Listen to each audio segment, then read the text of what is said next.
Hi guys, so mo din mong dito sa pag-walking naman sa Zwela Cove. So, padulong namin sa seaside promenade nila guys. Tas, mo cross yung tag pedestrian lane. Kaya dapat mo obey tag laws. Nya di po ta makapiso sa guard.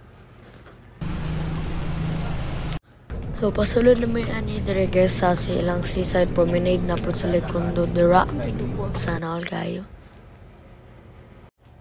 Ipakita po na ako ang different angles sa seaside promenade nila guys. Nara ko guys, nag-running o walking, back and forth lang. Nice kayo mag-walking there guys kayo. Dulo kag dagat.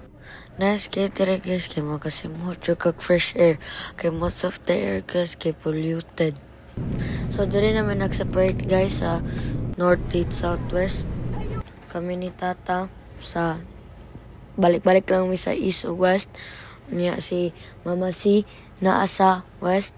Niya si Mami o si Daddy kaya nasa north o sa south.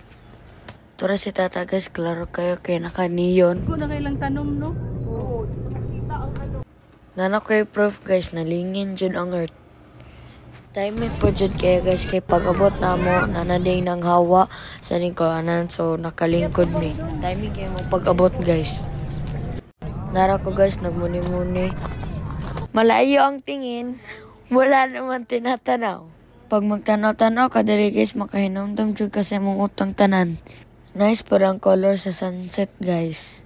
Lahira dyan ang effect sa nature guys, kaya makarelax ang mong brain. Murag mawala imong stress, char lang. Pero bitaw guys, wapo dyan kayong walking, kaya makakuhan sa mong immune system, makaboost. Niya dapat everyday dyan dapat ka mag-walking, balag na lang sa mong nataran. Pwede na po ka magtuyok sa balay sa mong silingan guys, sabay marites. Diretso din palit og photo or pandesal na init. Kapehanda yun guys, solve na kayo mong walking. Walking, then eating. Unsa ko yun naana. Kumagalaway. O, dyan ako tatauban nung kay Tata. Wala na lang ko niuban dito guys, kay mato pa mamito sila mag-quag food. Layo man kay itong parking lot. Ug mo to guys, buyers!